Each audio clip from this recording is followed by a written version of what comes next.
दोस्तों, अगर आपको इस प्रकार के प्रश्नों को हल करने में परेशानी होती है तो आप इस क्लास में अंत तक बने रहिएगा। यही प्रश्न आपको आसान लगने लगेंगे। तो चलिए शुरू करते हैं। तो आज हम देखने वाले हैं दो चर वाले रैखिक समीकरण के प्रश्नावली 2 का 13वां प्रश्न। इसमें बोला जा रहा है, एक विद्यालय के 2 कमरों ए और बी में कुछ विद्यार्थी बैठे हैं। जब ए से 10 विद्यार्थी बी में चले जाते हैं तो दोनों कमरों में विद्यार्थियों की संख्या समान हो जाती है, और जब 20 विद्यार्थी बी से ए में चले जाते हैं तब ए के विद्यार्थी की संख्या बी के विद्यार्थियों की संख्या की दुगुनी हो जाती है। प्रत्येक कमरे के विद्यार्थियों की संख्या ज्ञात करना है। तो हम मान लेते हैं कि एक कमरे ए में जो विद्यार्थी बैठे हैं उसकी संख्या x है और कमरे बी में जो विद्यार्थी बैठे हैं उसकी संख्या y है। तो यहाँ पर हम मान लेते हैं हल, माना कि कमरे ए में विद्यार्थियों की संख्या बराबर x और कमरे बी में विद्यार्थियों की संख्या बराबर y। प्रश्नानुसार अब प्रश्न को पढ़ेंगे। प्रश्न में जैसा बोला जा रहा है वैसे लिखेंगे। यहाँ पर बोला जा रहा है, एक विद्यालय के 2 कमरों ए और बी में कुछ विद्यार्थी बैठे हैं। जब ए से 10 विद्यार्थी बी में भेज दिए जाते हैं। कमरा ए में कितना विद्यार्थी है? x है। यहाँ से 10 विद्यार्थी निकल गया तो क्या करेंगे? -10। और ये 10 विद्यार्थी कहाँ चला गया? बी में चला गया। तो बी में का पहले कितना विद्यार्थी था? y था। अब बी में 10 और आ गया तो कितना हो गया? y धन 10 हो गया। उसके बाद आगे क्या बोला जा रहा है? तो दोनों कमरों के विद्यार्थियों की संख्या समान हो जाती है। मतलब दोनों कमरों के विद्यार्थियों की संख्या क्या हो गई? बराबर हो गई। तो यहाँ पे लिख देंगे बराबर। अब चर संख्या को इधर पक्षांतर करेंगे, अचर संख्या को उधर पक्षांतर करेंगे तो ये हो जाएगा x, y इधर आके -y बराबर 10, -10 उधर जाके +10।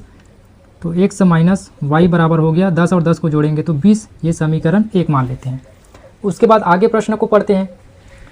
और जब 20 विद्यार्थी बी से कमरे ए में चले जाते हैं। बी में कितना विद्यार्थी था? y था। यहाँ से 20 विद्यार्थी निकल गया तो कितना हो गया? -20।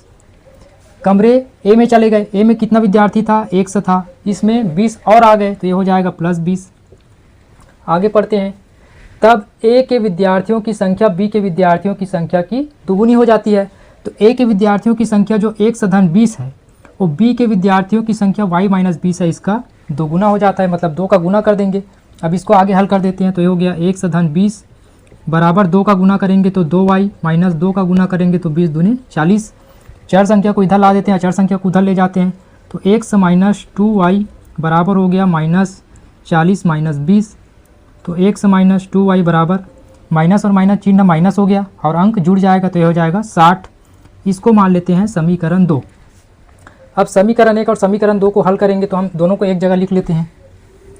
समीकरण 1 है हमारे पास x - y बराबर है 20 और दूसरा समीकरण है x - 2y बराबर है -60। अगर हम इन दोनों समीकरणों को घटा दें तो x पद विलोपित हो जाएगा। तो यहाँ पे लिख देते हैं घटाने पर। ये प्लस है तो माइनस हो जाएगा, माइनस है तो प्लस हो जाएगा, माइनस है तो प्लस हो जाएगा। तो x और x 0 हो जाएगा। तो 2y में 1y को घटा देंगे तो y बचेगा। 60 में 20 को जोड़ेंगे तो हो जाएगा 80। तो y का मान आ गया हमारे पास 80। अब y के मान को समीकरण 1 या 2 में रख देते हैं। तो हम यहाँ पर रख देते हैं समीकरण 1 में y का मान रखने पर। तो समीकरण 1 है हमारा x - y की जगह रखेंगे 80 बराबर है 20। तो 80 को उधर पक्षांतर कर देंगे तो x बराबर हो जाएगा 20, माइनस है उधर जाके +80। तो x बराबर आ गया 80 में 20 को जोड़ेंगे तो 100। इसका मतलब ये हुआ कि कमरे ए में कितने विद्यार्थी हैं? 100 और कमरे बी में कितना विद्यार्थी है? 80।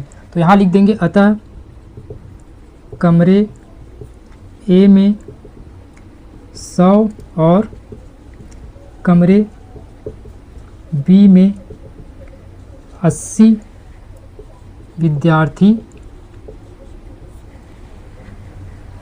होंगे। ये हमारा आंसर हो गया। हमको पूछा था कि ए और बी में कितने विद्यार्थी होंगे, प्रत्येक कमरे में कितने विद्यार्थी होंगे पूछा है। तो कमरे ए में 100 विद्यार्थी और कमरे बी में 80 विद्यार्थी। इस प्रकार से आप इनको आसानी से हल कर सकते हैं।